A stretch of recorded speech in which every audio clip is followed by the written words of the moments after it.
Good. All right. Good evening, everyone. It's a little past 7. Welcome to the Philadelphia Folksong Society board meeting for the 27th of September.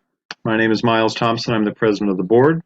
This meeting is being recorded, just so that everybody knows. And we have a long agenda of stuff I want to cover, and because some of us, if not all of us, are frankly really exhausted, I would like to move through as quickly as we can. We will, of course, have a question section at the end for members to ask questions. So the first thing is I'd like to call this meeting to order. The meeting is now open. Now, I will say part of the crisis we've been having with time for all of us is that Wendy, our secretary, was not able to get the minutes together for us in time, and that it is not a slight against her. She has been running around like a nut, and it didn't happen, and that's just okay. So we are officially going to have to approve those minutes in a month, but they will be posted probably, if not later tonight, tomorrow, for everybody. But we are not in the position right now to approve the minutes, which is all right. It's stuff that's going on. All right, so a couple of things in the president's update. First of all, if you've been under a rock, we announced in the last month the save the date for the Fest of 2024. It is Friday, Saturday, Sunday, August 16, 17, 18. A few people reached out and said, does that mean it's only Friday, Saturday, Sunday? What we did is we posted the public dates because you don't want to confuse the public with saying, other times and all that. So the dates when it's open to the public are the 16th, 17th, and 18th of August 2024. We have done save the date stuff. So there you go. Related to that, we have done a bunch of table membership public relations maneuverings where we've had a table that talked about saving the date and tried to drum up some membership at the Keswick Theater. We've had some at Keswick shows that seem to be related to our audience. Thanks to Randy Shupp and Rob Ryan and Megan Carey, who were at that table last night. We have another show that we're doing in 2 days. And I've done a bunch of them, and they've produced a lot of positive energy. We don't know what that translates into, but positive is good. And I spent the weekend at the Exponential Music Festival, WXPN's festival in Camden, in the rain. And it also was very, very positive. A lot of people got very excited that the festival is back. Some people had no idea it was back. Other people took membership forms. Some people I talked it up who had never been members. So I'm hoping that is a positive sign. Again, it was positive energy all around. Also, it was very important to kind of mend our relationship with WXPN, which had not been the best in the last prior to last year. So I did speak personally to Roger LeMay, who is their managing director, and I thanked him for having us in, and his comment was, no problem, we love the folk festival. And then he said, when we did note that once we heard you were going to be here, the forecast changed to rain. And I said, that's really not my fault. But so he had a good laugh at our expense. We also have a great thank you to Kim Winnick, who is their marketing person. Kim is also an old lover of the festival and really quickly moved things around to get us in there, and it was also a good friend to us. So we want to keep that relationship going. So there's that. We'll talk a little more about those shows and those tabling events as they come up. Just so that everybody knows, applications for the festival director are coming in. We did post that position. I even had it sent to me by several people that don't know I'm on the board, which I thought was really funny. People who were like, hey, Miles, I saw this, and I thought maybe you might want to apply for this. And I was sort of like, no. But I thought that was funny. It's circled around into non-fest people, and it's making its rounds, which I think is all right. We have resumes coming in. Excuse me. We have applications coming in.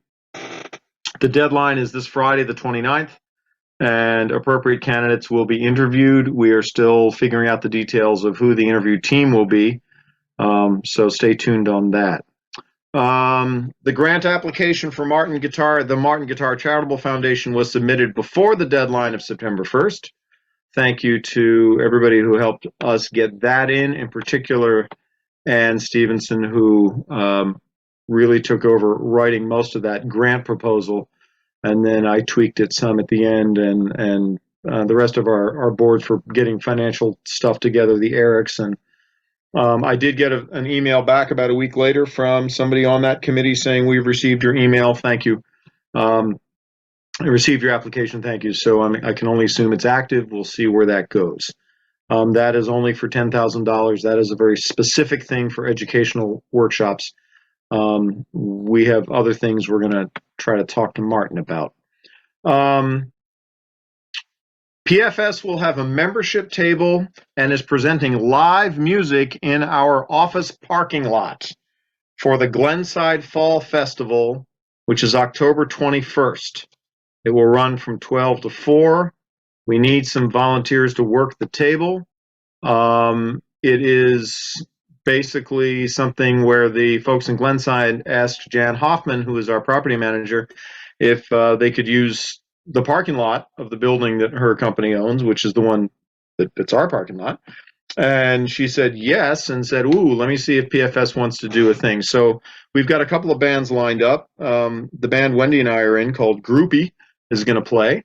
And not to sound too much like I put pressure on people, but the band my daughters are in is also going to play, because I could put pressure on them, and they were happy to do it. And I've got a couple other folks I've reached out to see. We really only need 3. What's the date again? The 21st of October, and it's in Glenside, Pennsylvania. It's on the Cheltenham side of Glenside. Glenside straddles Cheltenham and Abington, and it's in our office parking lot. So, and it's some related parking lots on Glenside Avenue. So it's Glenside Avenue between Easton Road and Keswick Avenue. So it's that zone. If you're an old timer, it's the stretch where Rizzo's Pizza used to be, and if you've been eating in the neighborhood in the last 20 years, it's where Trevi Italian is, which is the same building. So we're going to promote about that. But if anybody would like to volunteer to work the tables for some of those hours, I saw Jenny French raise her hand, or Stretch. I don't know, but let me know. Don't do it here. Send me an email. And it's not too far afield for those of us that are in the northwest part of the city. I think we may have a technical problem. Pretty much everyone has disappeared. Everybody we admitted. Everything's good on my screen. Okay. All right, I see people coming back now, so. Yeah, and jump out and reboot, come back in. All right. I see 69 participants, so. But, the computers have been lying to me all week, so what the heck do I know? All right, so there's that. Just kind of membership update stuff. I'm sorry, President's Notes update stuff. Real quick, I'd like to get any kind of tax issues update from Eric Ring. All right, so pretty much and I forget where we were last meeting, but the 990s, except for 22, have been filed. The BCO BCO 10 was filed, so we got our license to solicit back. I know that didn't occur right prior to the meeting last month, but the day after the meeting is when we got our solicitation. It actually came in at 12:04 in the morning of Thursday morning. I wasn't reading email then. Yeah. So we're good in that sense. The next deadline is November 15th. for us to file our 990 and the BCO 10 for 22. And Eric Robbins will update you on that, but we really have no worries in terms of meeting that deadline. The only other thing that popped up was there were some payroll tax returns that the IRS said that they didn't get from previous years, and we filed some of those, and we're waiting to kind of hear back on. We may owe a little bit in back payroll taxes and some fines and penalties for that. All the penalties we are trying to abate the best we can. We did put in a request for abatement for the really big one, which was for the 2020 990. We're waiting for that to come back. And then we were assessed for the late filing for 21, which we should have that. No, actually for 22, we're going to have 1, 2. Is that correct? No, 22 is fine. 21 is the one we have another penalty for that we'll have to submit a request for abatement. But that's pretty much it. It's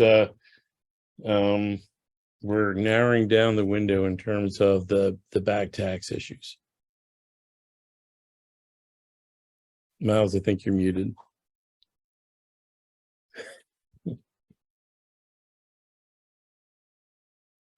I'm just over here talking to myself. Thank you, Eric Ring, for pointing out that I'm muted. I should be muted at this point. Thanks, everybody. Moving on. There are a lot of ums tonight. I'm sorry. Eric Robbins, do you want to talk about financial stuff?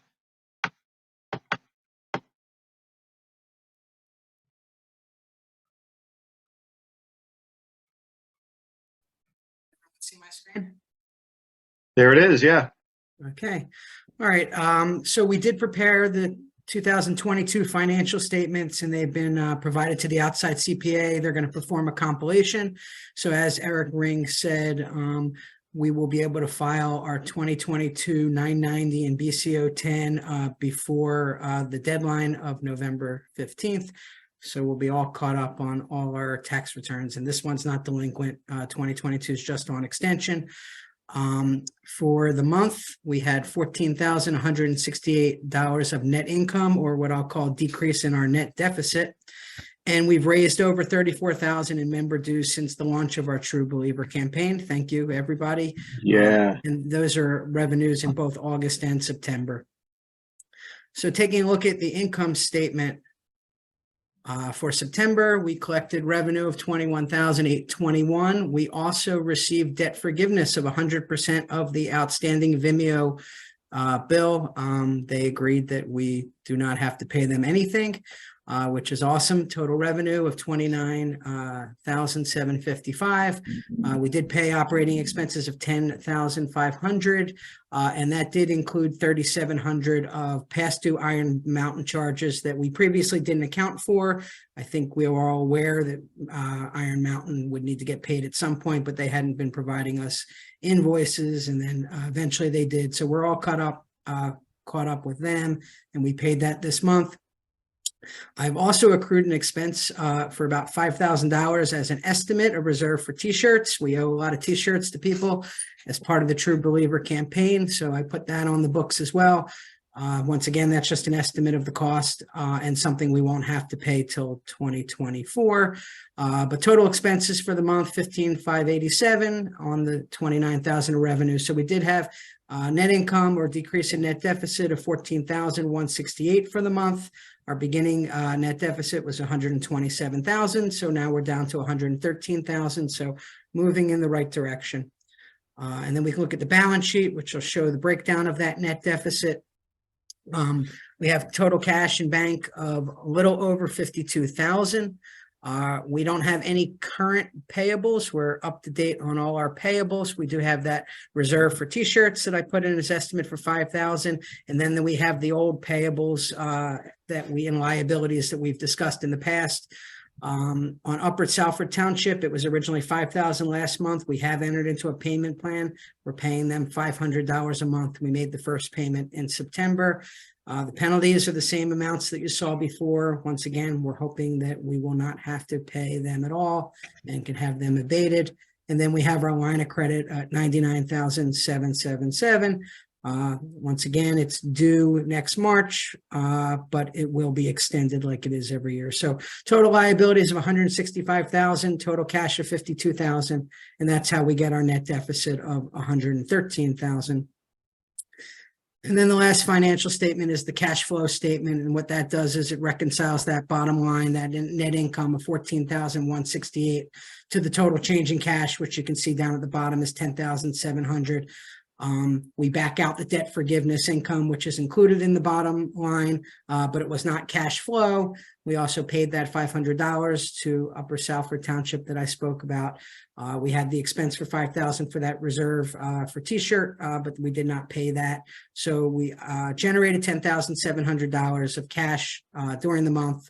And when Miles makes the monthly payment of interest on the line of credit, he always rounds it up to the nearest 100. So we actually made $20 of principal payment as well on the line for a total increase of 10.7 to get us back to the 52,000 that we have at year end.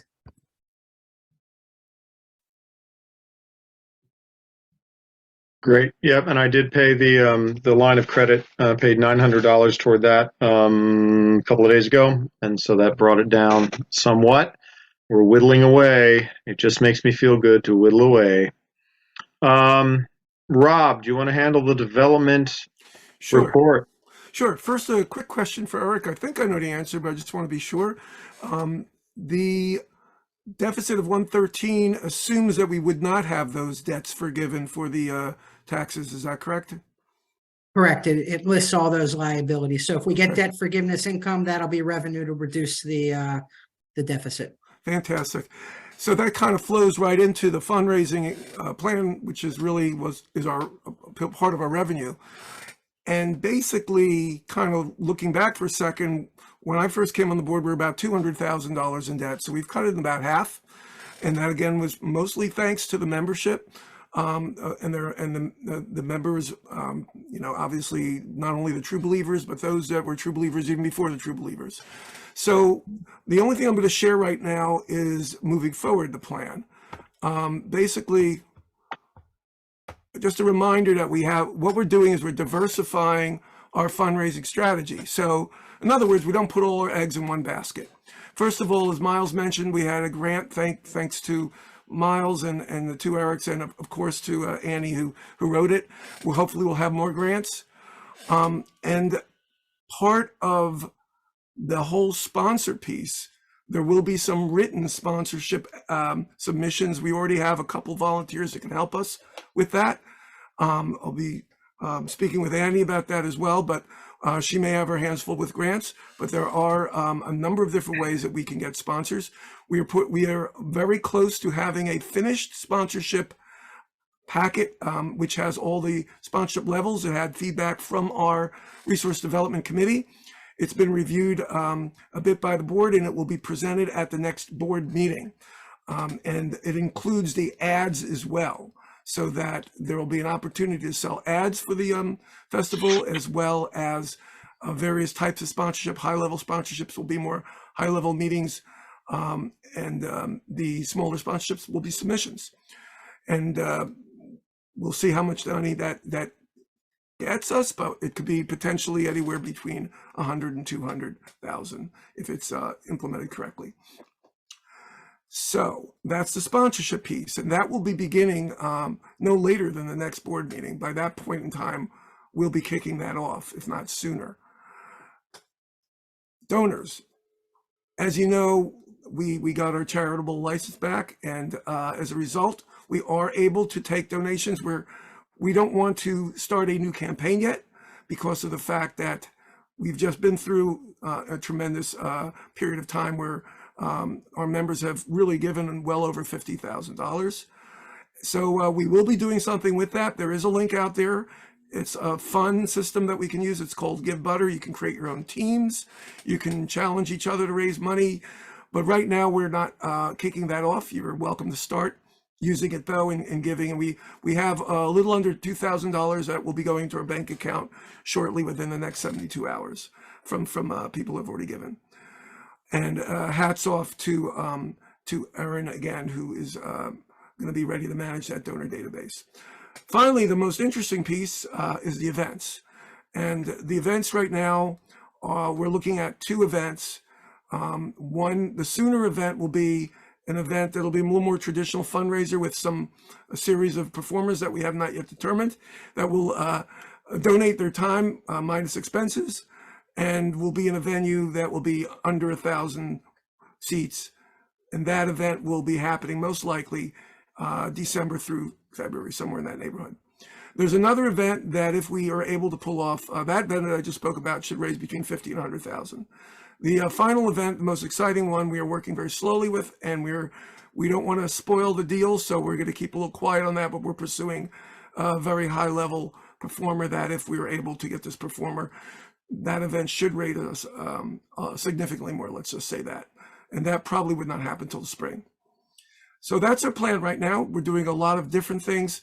As I said, some will work better than others, some will pan out, some will not pan out. But between all 4 of those things, with all those cylinders running, even with 3 of the 4 cylinders running, we should be able to enter the festival completely out of debt and hopefully with money in our pocket.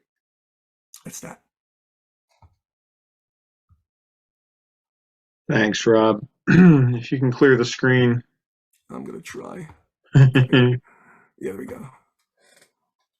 bud. Sure. All right. Rob, while you're talking, you want to talk about the Musical Artists Cooperative? Yes, we have been trying to cooperate in the Musical Artists Cooperative, and we've actually accomplished a few things so far. We have a mission statement. And by the way, what is a Musical Artists Cooperative? It's essentially the reimagining of the co-op. And the co-op essentially are professional musicians that perform, that have a website presence, that are in Philadelphia, and that are interested in coming together to cooperate. Basically, we have our first event, which is occurring on October 22nd, before the Lucinda Williams show. One of our more high-profile co-op members, MAC members, is Megan Carey, and she will be presenting a member event that will be free for members. Others will be there, but it's free for members, and it will be on the side of the Keswick Theater in the new venue, thanks to Judith Erbst, who's allowed us to utilize that. 6 p.m. Sunday, February, what month am I in? October 22nd. Okay. And beyond that, we're still gathering more members, and we have a survey out, and we're still kind of figuring out exactly who is in and who is out, and we're getting a lot of support from a couple of members there. So I think that's kind of where we are with that right now. Just a reminder of the big event on the 22nd prior to Lucinda Williams. Lucinda's show starts at 7, which is why our event starts at 6. So it's not like we're having 2 hours. So please, if you're coming, let's be on time. And just that threw me. I was planning it for an 8 o'clock, and it's a 7 o'clock. So we got that straightened out. And 6 p.m. for members to you could go to the Megan Carey show and not pay a cent and not even have to see Lucinda. So that's important to know. Right. Although you want to see Lucinda if you can. Yeah. Cool. Thank you, Rob. Thank you. Kimberly has not. Yes, Annie has offered to do a quick update on the branding meeting because Kimberly would be doing this, and Kimberly is going to be back. She's away from Zoom momentarily. But please, Annie, go ahead. Pretty much everybody on graphics met. I was in it because of the relationship to the tune-up, and we've agreed that a couple of people are going to work on standardized fonts, some color schemes that we want to make sure are consistent across all of our media and social media stuff. So some of that should be ready in the next week and a half, and then that will guide a lot of both the tune-up plus the sponsorship packet and things like that, because we really want consistent branding across all of our media presence. So that's what we talked about in that meeting. So Anthony and some of the graphics folks are working on that. We got the Schwenksville font, which is kind of cool. So, but yeah, but that's what's going on with the graphics committee and me, and Six was in the meeting too. So that's just a quick view about that. But we are working on standardized fonts and standardized color schemes and standardized logos across the board. Good. Thank you. Mhm. Jim Klingler. Annie, by Schwenksville font, do you mean the PFS font? Okay, because I know where we can get that as well. Well, Yeah. no, we got it, and it was actually in the tune-up. So It is. I think it's great that it is officially registered as the Schwenksville font, which I think is funny as hell. Cool. Thank you, Annie, for the update. Another piece, if I can jump in here about where we are. I don't know the details, but I do know in the communications end from Kimberly that we are now we have migrated a lot of our database material over to different servers, and that we've got basically the testing version of a couple of the website pages in test mode. So hopefully the new PFS website will go live in the next couple of days. So look for that. That's also where you're going to find the Give Butter button, which is our new donate working thing. I'm so incoherent today. But look for that. Hopefully it's spare time to make that happen, because that has been a giant pain in the tail, and I know that folks have been working really hard. Membership you can speak to without Kimberly? You're muted.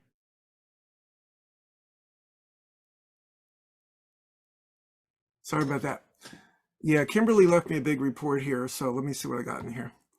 I'm going to read it out. So membership, she did add a few things on the website. Mostly you've touched on. She's just mentioning that there's the website essentially is being built up piece by piece. Right now, there's just 3 core pages. She wanted everyone to know that that's not the final website. We're just pushing it along here. So yes, in terms of membership, there'll be a members area in the website that's being developed. But membership in terms of the numbers, and we're now at a point where, as you know, we have, I don't know if it's actually was officially announced in the meeting last month, because it was after the meeting that we gave the numbers. 584 members joined between August 4th and September 4th. And, 548, a little bit dyslexic there, 548. That's Mike Schmidt's. That's huge. That's a huge gain. Yeah. And that's Mike Schmidt's home run total for lifetime total. So I should know that. So And, if you're one of those 548, thank you. Yes. Yeah. So that boosted our membership, obviously, to well over 1,100 now. But what's going on is that some of the ones that have expired actually rebooted themselves. So we're again at a point where we're still calculating the exact number, but we're at a different point than we were, where we had no idea where we were. Now we know, we have an idea of where we are. We just have to get the correct count again. So we will have an exact count by the next meeting, but we do know now that we have 548 new members, and we also had an additional 21 join between September 4th and this date, after it closed, after the True Believers closed. And so officially 37 lapsed during that period. Amazing. Thank you, people. Yep, that's it. Yeah, I don't know if I need to bother you with more details, but that's basically where we are. Thank you, Rob. If you're among that group of people that have joined our membership rolls or re-upped recently, thank you, because that's how we survive, is one membership at a time. So really, thank you so much. Cool. George, did you want to speak to anything on governance? Yeah, quickly, let me just go over what the governance committee had discussed last week.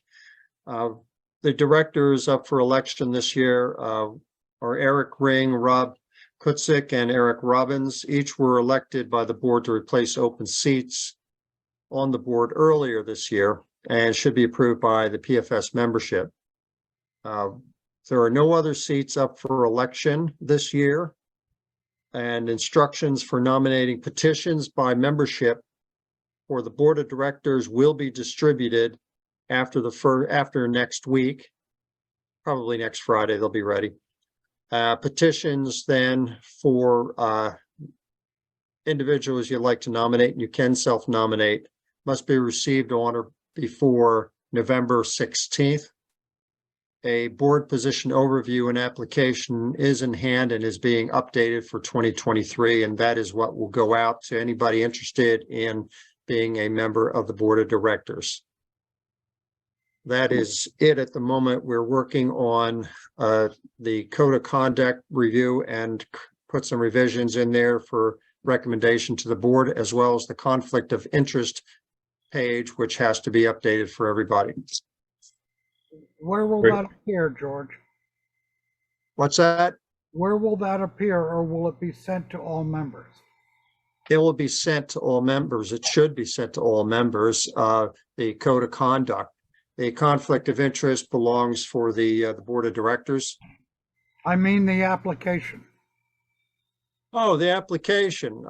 They should be asking us for that information, unless the board thinks that it should just go out in a general blast. We'll deal with that a different time. Yeah. Okay, Okay. thank you. That was it for the committee. Good. Thank you, George. Wendy, see, I didn't forget. You were talking with Trina McGee about merchandise. Do you want to share that with everybody? Yeah, I'm going to try not to get into the weeds. So Trina McGee and I met over Zoom, and it was supposed to be like a, hour-long conversation. It was like a 2-hour conversation, all about merch and how we're going to kind of move forward with Folksong Society / Folk Fest merch. First, about all the members and people that are here, I'm going to work with the board to send out a survey about a couple of items that were very popular, but are also very expensive, to see whether that's something people would be willing to pay for. So that's one thing. I can tell you that given our financial situation right now, we are going to be scaling way back on merch. We're going to have very few tchotchkes.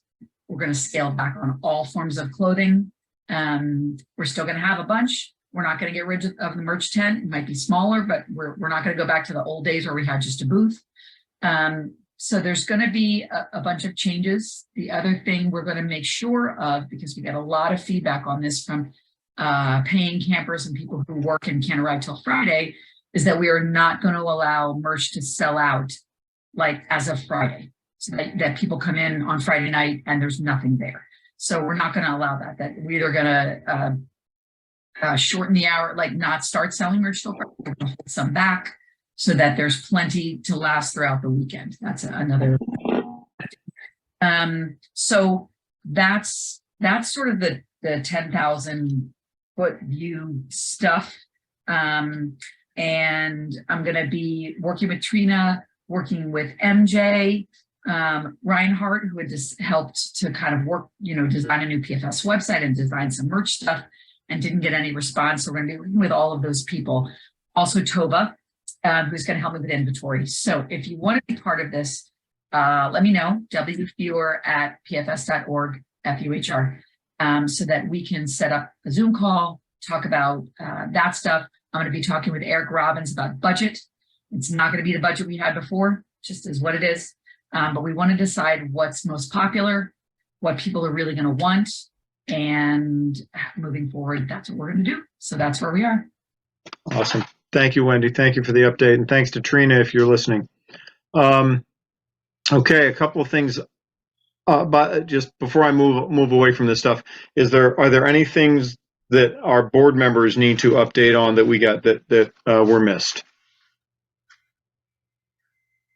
Okay, so moving ahead here, this is the call for volunteers. We've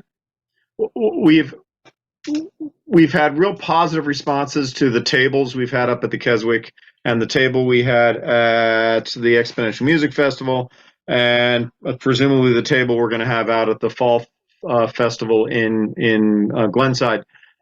But not only do we need people to volunteer to person those tables, I'd love it if somebody could be the volunteer manager for that. Because Wendy and I have been doing a lot of it. Charlie Miller was doing some before, and it's the thing that just we can't get to. It's just too much. So if somebody has the time and the inclination to kind of manage that for us in communication with me and Wendy, that would be fabulous. Just send me an email, mthompson@pfs.org, because I'd very much like to. I want to keep these things going, but they are just putting us past the tipping point of human availability. For those of us that are working full time and are doing all this other stuff for PFS, and this is a time-consuming thing of moving stuff around in Glenside to the Keswick and other places, and it's just weird. Well, not weirdly, it's been difficult for me to accomplish and really hard for Wendy as well, and we've been doing it, but we need to pass it off, so let me know. Also, we will still put out the call. We started this last time, and I got some very, very funny emails in response. We haven't completed this idea of people that are really OCD and want us to clean the office. And want to clean the office. Our office is messy, and it's just not my nature or brain wavelength to actually do that. So we really need people to want to volunteer. Some folks did, and I thank you for that.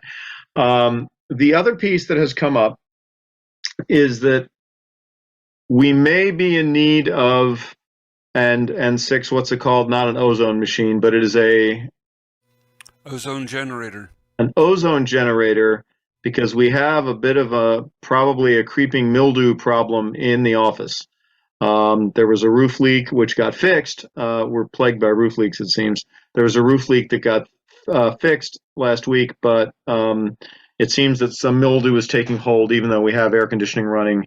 And so if anybody works for an industrial cleaning company, or anybody has friends with an industrial cleaning company, or anybody has access to an ozone generator, I'm told this is the greatest way to solve this problem. It's like you let it run in the room, you close the doors, you all go away, and when you come back, you turn it off and clear out for a while, and then you just kind of clean up. So if anybody can help us with that, please get in touch. We want to make sure things are good. This is not the side of the building where we'll be storing archives, but nonetheless, it's the side we'll be having office meetings and where computers are. So we want to get that taken care of. Pods. Say again. Pods. Thank you. I knew I was going to forget something. Sometime in October, we have to do two things involving volunteers and a couple of trucks, maybe three. The first is we need to get the storage pod that is owned by A.D. Moyer in Pottstown, which has been relocated to their site in Boyertown.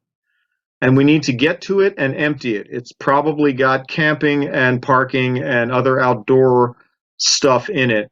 It costs us $245 a month. I'd like to make that bill go away. We have room at the office to store that stuff.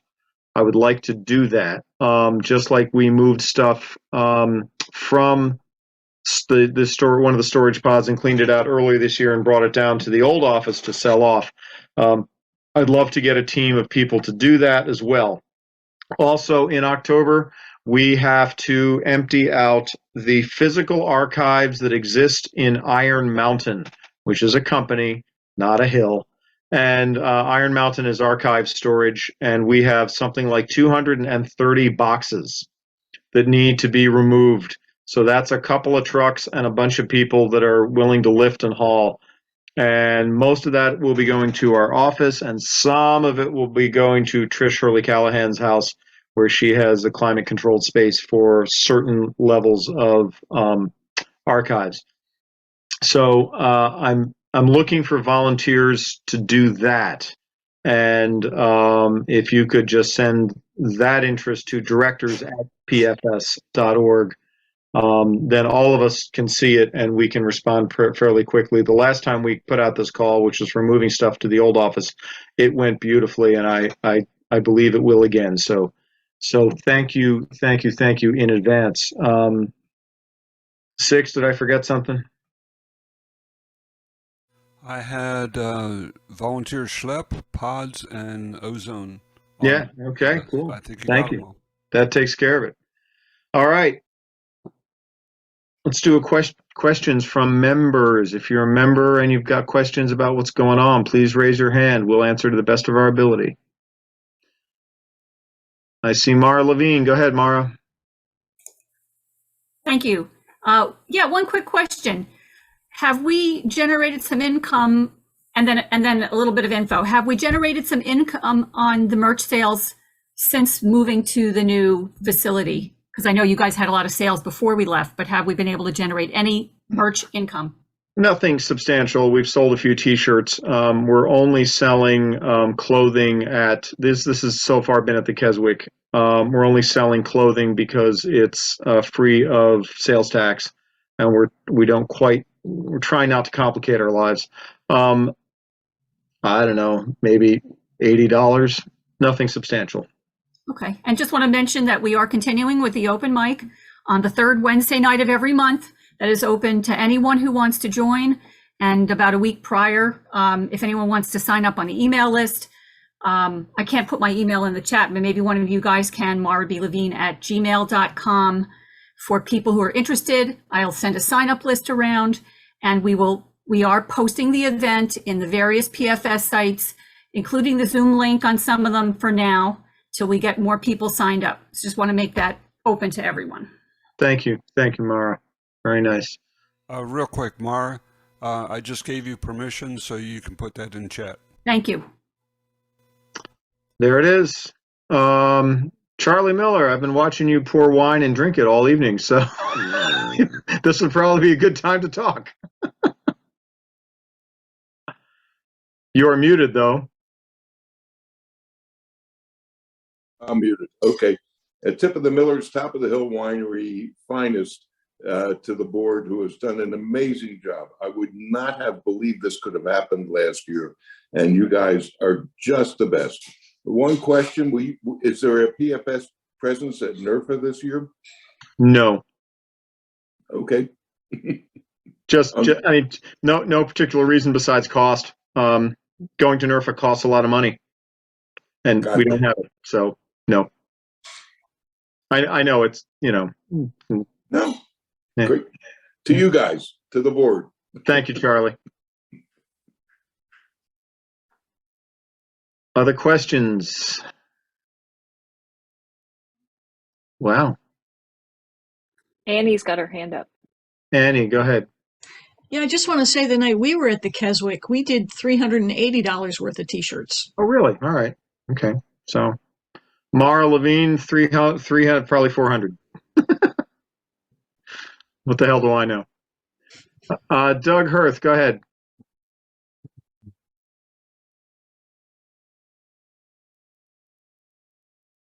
You are. Doug just disappeared. Okay, Jenny French. We'll wait for Doug to circle around again. Okay, Eric has indicated to me that you got to be really careful with ozone generators. That's something he said that could catch fire. I don't understand. Ozone is a great way to increase possibilities of fire. Somebody who operates an ozone generator needs to know what they're doing. Okay. Absolutely. that's that. I used to do this at Westchester University, so thank you for the reminder. I'm aware of that, and Miles is free to consult me on that. Yeah, and I would indeed hopefully have somebody who knows what they're doing it, and not me. So, thank you, Eric. Doug Hirth, go ahead. You are muted, though. There you are. Yeah, good. I'm sorry, I got to the meeting late. Did you guys, was there any update on the license plate renewals? Oh, Wendy can speak to that.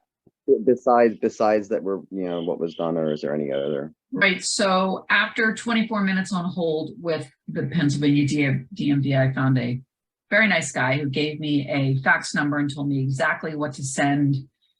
Justin had to be removed. Miles had to be added as the contact. We sent the appropriate letter, and they said that they would be mailing us a packet of applications. I was at the PO box on Tuesday, nothing there yet. If I don't hear from them, my plan is to call them on Friday and set on hold again and find out what the status is if we don't receive anything. So waiting for the DMV, you know how they are. I did fax it, and because it was an office fax, and Christ, who uses faxes anymore? A receipt was never generated because fax machines, and so I don't know if it went through. I never do with faxes, so we're gonna have to do a follow up. But that's where we are, Doug. And I very much, once we get that, want to really push the possibility of PFS license plates, because it's a very, very cool thing to show your love and to help spread the word. And there's all that. So. Okay, I was just wondering. Thanks, Doug. No, thank you. All right. Alfred, Bert, go ahead.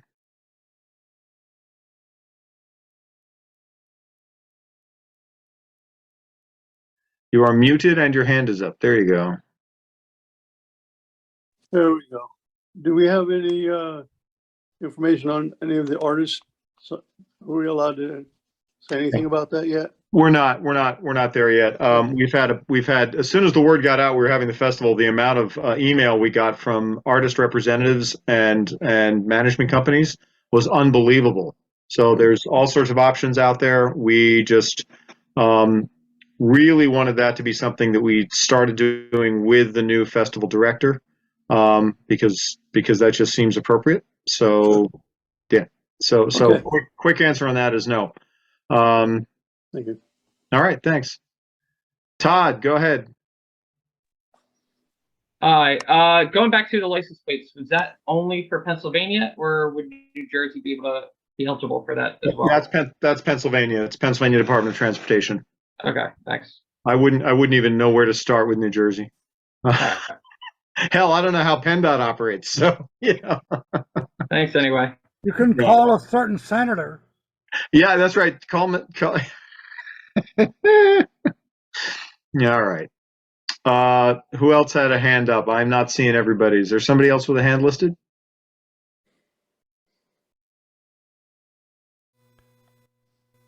All right. Me. Who is me? Kimberly. Go ahead, Kimberly. See, now I'm away from you. Go ahead, Kimberly. Hey, everybody. Sorry to be late, but it was a birthday situation. So I just wanted to tag back real quick to talk to everybody about our newsletter and email communications. I have discovered that in the email program that we use, about 50% of the emails that we send out are not opened. So this is a shout out to everybody on this call, everybody who's a member and everyone who's a subscriber, to please check your spam folders. For whatever reason, a crazy amount of these emails are going into spam. So if everybody could just double check your spam folder, that would be super helpful to us and to you and to everybody involved. So I just wanted to mention that it's a total thing. Yeah, because if 50% of them, give or take, are not being opened, that's pretty alarming. And we've gotten some rather frustrated emails from people saying, I'm not getting, and we go look at it and discover you should be. So, yeah, if you're not hearing from us and you're sure you should be, check your spam filters first in your spam folder. Who knows why? So, thank you. Anything else, Kimberly? I think that's it. Did you all talk about the website? We talked about the website to the best that we could. And, okay. we're sorry to have pulled you away from your husband's birthday dinner, but No, it's totally fine. It'll happen next year. Yeah. Hopefully there won't be a board meeting. I think I'm good. I just wanted to just give a shout out to all of the volunteers on the marketing, communications, and graphics team. We had a meeting with graphics on Sunday, and there were 8 folks on that meeting. So the graphics team is working up a whole brand kit for us, colors, fonts. The Schwanksville font is back. And Anthony, who is leading that charge, is actually hand drawing our logo from scratch because it is so pixelated. It's been copied over so many times that we lost the original flair. So y'all just wait. It's going to be amazing. And now I think I'm done. Thank you. Thanks, Kimberly. Saul, go ahead. You are muted, though. Now you're muted again. Okay, just double check. At such time as you finally get the website fixed, just want to make sure you're going to have it'll be easy for me to find the links to the member area and the donation page when finally. Yeah, because that's one of the things that was problematic. Was stuff was buried in behind layers upon layers, and it was insane. And so we're trying to make things really obvious and easy. So that Sue Deckhart. Sue Deckhart gets all the praise and all the love in the world for doing this website. Yeah. She's basically writing it all on her own. So what we've decided is we're going to have big buttons.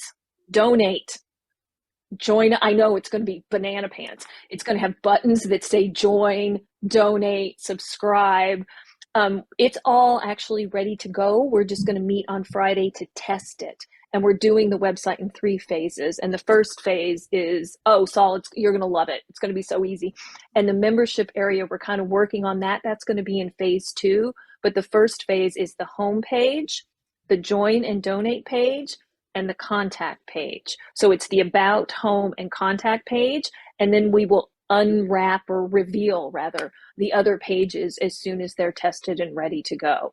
So it's not going to be like the full website jump. It's going to be a quick jump to what we need immediately. And then we will build the other pages in the background because, we're proud of it. We're taking the time to make it right. So yeah. And again, Sean Smith, everybody on the team, Rich, Rob, just amazing. Yeah. Civi has been migrated. It is migrated successfully to a new server. So we're going to start saving money. Erin's going to go back into the membership database and we've pulled all the information out and she's going to go update it now. Like all this is happening in the background and one day you all are going to wake up and everything's going to be brand new and shiny and I can't wait. Joseph, go ahead. Thanks, Kimberly. Got it. Hi, everybody. On the email thing, you might want to also check your social and your promotion folders. I've had a few emails disappear into those on me. Okay. Good. Thank you. Thanks. Charlie, your hand's up again. It is. I want to know where Kimberly is. That's beautiful. Where she is? Well, I don't know where she is, where she wants to be.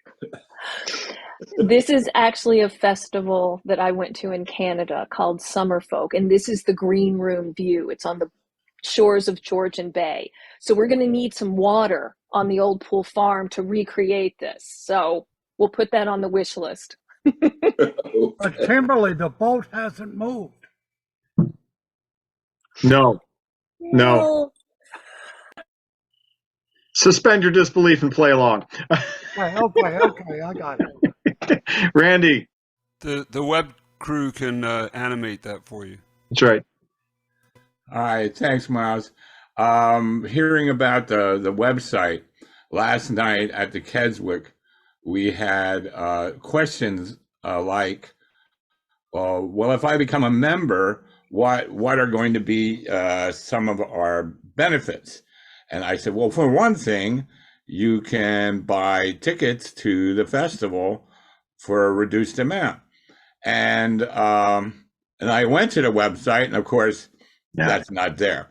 So just want to make sure that is going to be there and prominently, available so that Part of the members page or the please become a member piece is what you get. And we have fewer and fewer things going on this year because we just don't have the money to do things. So part of it is a little, it's like, well, you get discount tickets and we're going to have to figure out some of what that is going to be. But that's a really good point, Randy. Thanks. Yeah. Good. All right. Alex Core, go ahead. I missed the beginning, so feel free to tell me to just rewatch it. But have we gotten many applications for the festival director position? Yep, rewatch it. No, we've gotten a bunch. I've actually lost count of the numbers, so there you go. And the deadline is Friday, and we'll be dealing with appropriate interviews starting. Well, the selection process for interviews will start next week. Miles, I think it's 8 or 9. Yeah. So I lost count. So cool. All right, guys. I am aware that in a weird moment we have managed to come in just under an hour, which on this particular week I'm all for. So I would like to ask that somebody pass a motion to adjourn the meeting. So moved. Somebody please second. Thank you. The meeting is adjourned.